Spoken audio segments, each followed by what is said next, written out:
नमस्ते दोस्तों, मैं ज्योति आज की बात में आप सबका स्वागत करती हूँ। आइए आज की बात कर लेते हैं।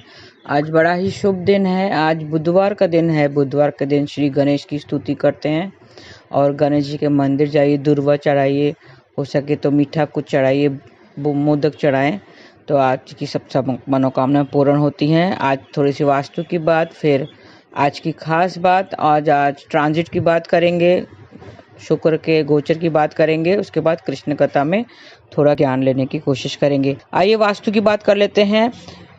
जल से जुड़ी हुई बातें करते हैं। जल से जुड़ी हुई दिशा कौन सी है? पानी का नल अगर हो, शॉवर हो तो घर के उत्तर में लगाना चाहिए। उसी तरह वॉश बेसिन भी लगाना हो तो उत्तर में लगवाना चाहिए। गीजर भी पानी के प्रयोग में आता है, लेकिन गीजर को घर के आग्नेय कोण में लगाना चाहिए, क्योंकि वो आग्नेय कोण अग्नि की दिशा है और गीजर के लिए हम लोग को अग्नि की जरूरत पड़ती है, इसके लिए वो गीजर आग्नेय कोण में लगाना चाहिए। तो ये हो गई वास्तु की बातें। और कहीं से देखना चाहिए, कहीं से पानी नहीं टपकना चाहिए। पानी टपका किधर से भी अगर नल में जरा से टप टप हो रहा है पानी का, तो धन संबंधित दिक्कत आती है, मतलब खर्चा बढ़ जाएंगे और धन नष्ट होने के संकेत हैं। आज द्वितीय तिथि दोपहर 1:55 तक रहेगी और रात 8:55 तक साध्य योग रहेगा। दोपहर 1:55 तक मृगशिरा नक्षत्र रहेगा।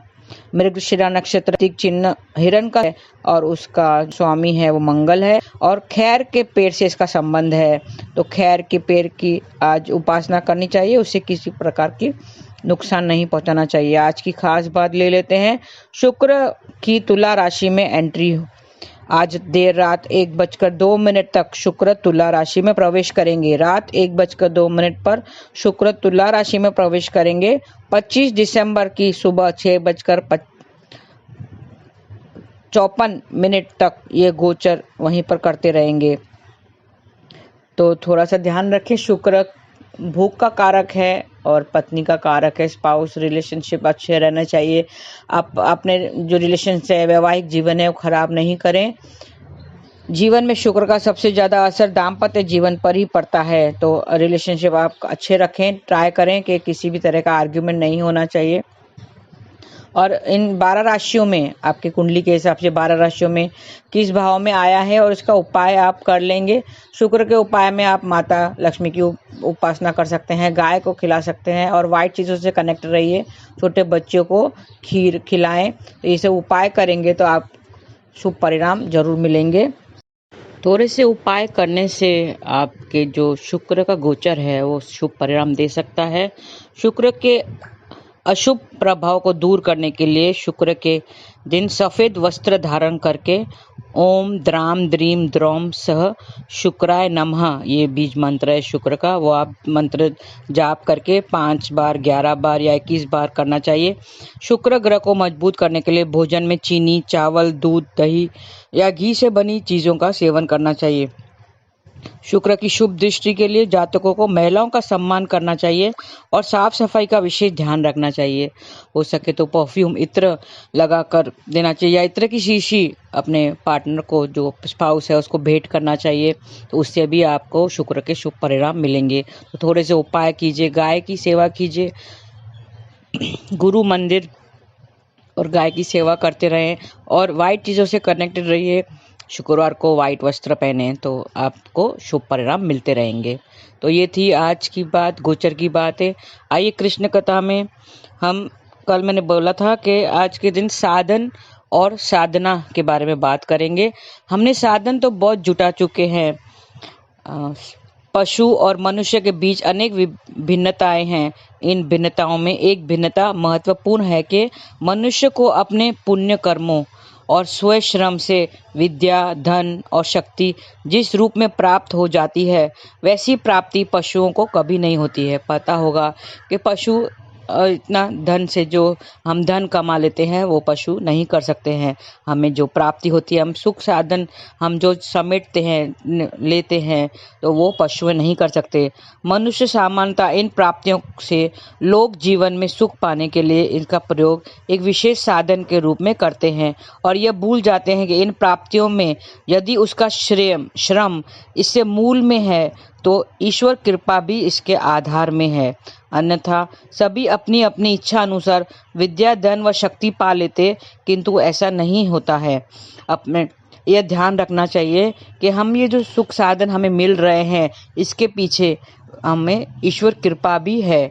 ईश्वर कृपा के वजह से ही हमें ये सुख साधन हमें हासिल हो पाते हैं, हमारे कर्मों के वजह से, और या विद्या, ज्ञान और धन के वजह से हमें सुख साधन लेते हैं, लेकिन इसके पीछे ईश्वर की कृपा मौजूद है। जैसे हमने फ्रिज ले ली, फ्रिज तो आम बात है, फ्रिज ले ली, वो हमारे लिए सुख का एक साधन है, क्योंकि हमें ठंडा पानी मिलता है जो हमें खुशी देता है, हमें सुख देता है। हालांकि वो सेहत के लिए अच्छा नहीं है ठंडा पानी पीना, लेकिन हमें सुख देता है, हमें फ्रिज रखा है। या एसी, आजकल हर घरों में एसी लगी हुई है, हर रूमों में एक एसी लगी हुई है, तो एसी भी हमें सुख, वो भी एक साधन है।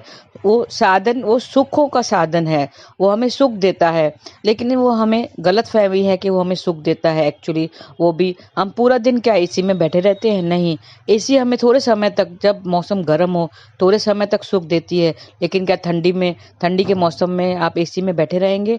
नहीं बैठे रहेंगे। तो वो कुछ पर्याप्त समय के लिए हमें सुखी बनाता है या खुशी देती है। तो ऐसे साधन जो हमने धन से प्राप्ति की है, उसके पीछे भी हमें, वो सुख साधनों के पीछे भी हमें वो गुरु की कृपा, हमें पता होना चाहिए कि वो गुरु की कृपा की वजह से है।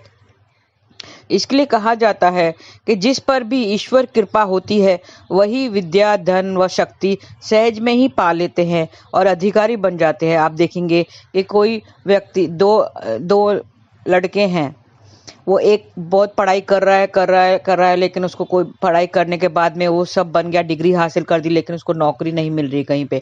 और दूसरा सिर्फ ग्रेजुएट होकर घर में बैठा हुआ है और तुरंत ही उसके घर पे एक बैंक के अपॉइंटमेंट लेटर आ जाता है। तो किसी को सहज ही मिल जाती है सुविधाएं, किसी को बहुत प्रयत्न करने के बाद भी, कोशिश करने के बाद भी नहीं मिलती है।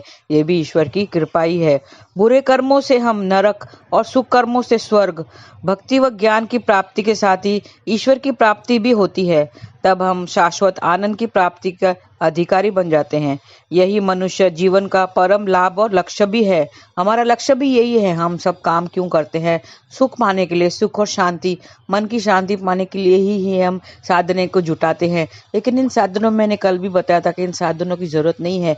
जहाँ सुख साधन आ जाते हैं, जहाँ सोना आ गया, वहाँ याद रखें कलयुग आ गया। यहाँ पे कलयुग मतलब बुरा समय, कलयुग का मतलब है बुरा समय आ जाता है। तो हम सुख के पीछे तो हम भागते हैं, साधना के पीछे नहीं भागते हैं, हम साधनों के पीछे भागते हैं। तो साधनों के लिए भी हमें साधना करना बहुत जरूरी होता है। इसके लिए हमें यह भी ध्यान रखना चाहिए कि संसार में प्राप्त होने वाली जिन उपलब्धियों पर हम इतने इतराते हैं, उनका यदि हमने अपने पारलौकिक जीवन को संवारने के लिए साधन के रूप में प्रयोग नहीं किया, तो उसे विकृति का ही जीवन मिलेगा। जो लोग विद्या, धन और शक्ति से संपन्न होकर विकृति का जीवन जीते हैं, वे विद्या से अहंकारी बन जाते हैं। जिसे सुख सुविधाएं सब मिली हुई है, वो थोड़े से अहंकारी बन जाते हैं और अपने से वरिष्ठ लोगों और विद्वानों का अपमान करने लगते हैं। धन के घमंड में चूर होकर भोगों में लिप्त हो जाते हैं और प्रभु कृपा से इन्हें जो शक्ति मिली हुई है, उस ऐसे लोग दूसरों का उत्पीड़न करने लगते हैं। जीवन में प्राप्त श्रेष्ठ साधनों का ऐसा प्रयोग विकृति का प्रयोग है, जो हमारा पतन का कारण बनता है।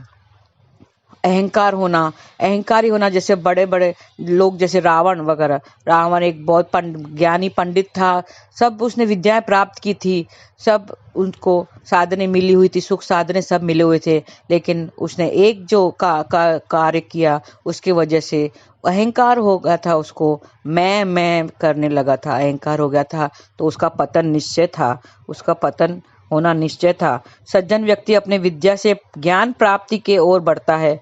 वे यह निश्चय कर लेते हैं कि परम ज्ञान का आधार हमारी विद्या ही है। इसके लिए न तो वे विद्या प्राप्ति के संदर्भ में अहंकार करते हैं और न ही किसी का अपमान करते हैं।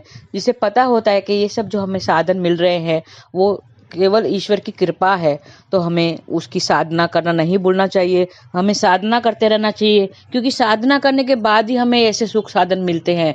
ध्यान रखिए, दोनों इंटरकनेक्टेड है। साधना करेंगे तो ही हमें सुख के साधन मिलेंगे, और क्योंकि सुख के साधन हमें मिल चुके हैं तो हमें साधना करना नहीं भूलना चाहिए। तो हमें गुरु की कृपा और उनका नाम जाप करना चाहिए। हरे कृष्ण कृष्ण कृष्ण हरे हरे, हरे राम राम राम हरे हरे। और ये नहीं भूलना चाहिए कि ईश्वर की कृपा की वजह से ही हमें ये साधन मिल रहे हैं। तो कार्तिक मास समाप्त हो गया है और कल से मार्गशीर्ष नया महीना, 9वां महीना जो है मार्गशीर्ष महीना शुरू हो गया है। जैसे कार्तिक मास को दामोदर मास कहते हैं, उसी तरह मार्गशीर्ष मास को केशव मास कहते हैं। हमने गोपी गीत की बात बीच में की थी, कुछ दिनों पहले हमने गोपी गीत की बात की थी। गोपियों ने जो विरह में जो गीत गाए थे उसे गोपी गीत कहते हैं।